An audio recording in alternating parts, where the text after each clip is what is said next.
Elle pensait que devenir Miss France était son rêve. Mais c'est ce soir-là, sous les projecteurs, que son cauchemar a commencé. Car dans ce miroir brisé, elle n'a pas vu son reflet. Elle a vu quelqu'un d'autre. Quelqu'un, qui voulait prendre sa place. Elle n'était pas comme les autres. Pas juste belle, envoûtante. Dans son quartier, même les femmes oubliaient de parler quand elle passait.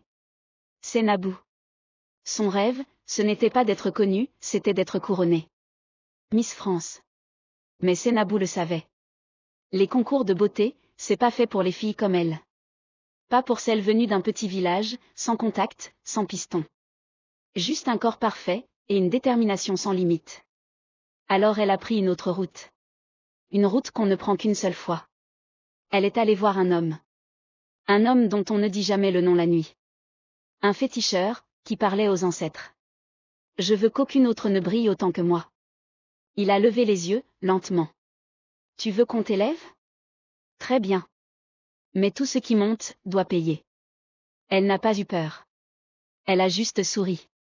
Et c'est ce soir-là que les esprits ont commencé à l'écouter. Le féticheur ne demandait jamais d'argent. Il demandait des choses qu'on ne peut pas récupérer.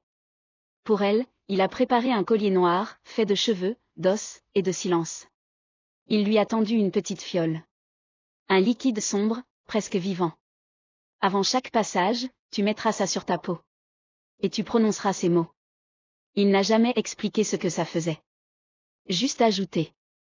Mais souviens-toi, à la fin, tu devras offrir ton reflet. Elle n'a pas posé de questions. 3 jours plus tard, elle est montée sur scène pour la première fois. Et là, quelque chose s'est passé. Les autres filles se sont mises à s'éloigner d'elle, sans même s'en rendre compte. Le public, lui, ne voyait plus qu'elle. Le jury oubliait les autres. Même leur nom. Une candidate a trébuché. Une autre a fondu en larmes, sans raison. Et elle souriait. Comme si tout se passait exactement comme prévu. Mais ce que Naboo ignorait, c'est que les esprits ne donnent jamais, sans reprendre. Et cette nuit-là, seule dans sa chambre d'hôtel, le miroir s'est fissuré. Tout seul. Elle n'avait pas encore gagné le concours. Mais elle avait conquis les cœurs. Les caméras. Les tendances. Les journalistes disaient qu'elle était irrésistible. Les autres candidates? Invisibles. Même le présentateur bafouillait en la regardant. Elle devenait plus qu'une favorite. Une évidence. Mais à chaque victoire, quelque chose se brisait autour d'elle. Le miroir de la salle de bain? Fendu. Le téléphone d'une concurrente? Explosé, sans raison. Une nuit, une maquilleuse a dit avoir vu quelqu'un derrière Naboo, dans le reflet. Quelqu'un de flou, d'immobile. Mais en se retournant, il n'y avait personne. Naboo, elle, ne disait rien. Mais chaque soir, elle parlait à son collier. Pas fort. Juste quelques mots. Comme un code. Comme une dette. Mais les esprits avaient commencé à réclamer ce qu'elle leur avait promis. Et à partir de là, plus rien n'allait être normal. La nuit suivante, après sa victoire, Naboo ne dormit pas. Elle se tenait devant le miroir. Ce visage qu'elle avait tant voulu, elle l'avait conquis.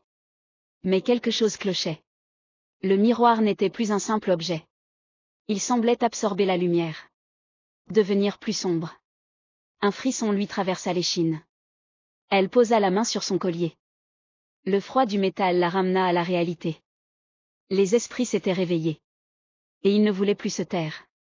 Le lendemain, l'ampleur de sa victoire éclata. Les flashs, les sourires figés, l'excitation, tout y était.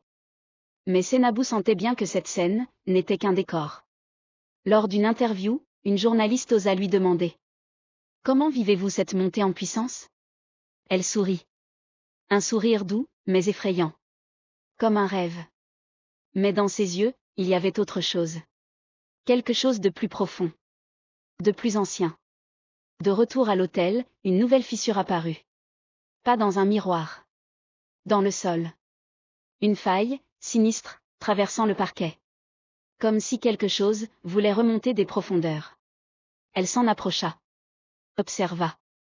Le cœur battant. Le souffle court. Elle s'assit, seule, dans la lumière tamisée. Le collier dans la main. Et se demanda si elle était déjà allée trop loin. Mais l'idée de tout abandonner? lui faisait bien plus peur que ce qu'elle était en train de devenir. Le soir suivant, sur scène, les lumières semblaient tourner autour d'elle. Le public était en transe. Mais au moment où elle tourna le dos, elle entendit un souffle. Lent. Tout proche. Juste derrière elle. Elle se retourna. Rien. Rien d'autre que des regards hypnotisés. Mais elle savait. Les esprits étaient là. Ils attendaient. Le féticheur avait dit vrai. Chaque ascension a son prix. Et elle ne pourrait plus reculer. Ce soir-là, le miroir se brisa à nouveau. Les jours suivants, Sénabou devenait l'ombre d'elle-même. Son corps brillait sous les projecteurs. Mais son esprit se perdait. Les esprits la frôlaient. Murmuraient. Le collier, de plus en plus lourd, était devenu une ancre. Ou une chaîne. Les autres candidates n'étaient plus que des formes autour d'elle. La foule. Un bourdonnement lointain. Les miroirs se brisaient. Les ombres apparaissaient. Elle entendait des voix. Des échos. Des souvenirs? Des esprits? Elle ne savait plus. Un soir, après une nouvelle victoire, seule dans sa chambre. Le miroir n'a pas juste fissuré. Il a explosé. Des éclats de verre partout. Et au sol, dans les morceaux. Un visage. Pas le sien. Un visage sombre. Un regard vide. Un masque figé, de douleur. Sénabou recula, tremblante. Mais la silhouette s'avança. Pas dans la pièce, dans le reflet. Elle hurla. Pas de peur. De douleur. Elle se revoyait. Avant. La fille du village. Naïve. Brisée par l'ambition.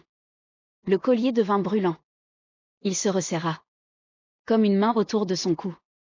Elle comprit. Ce n'était pas son reflet. C'était son âme qu'il venait chercher. Dans un dernier souffle, elle s'agenouilla.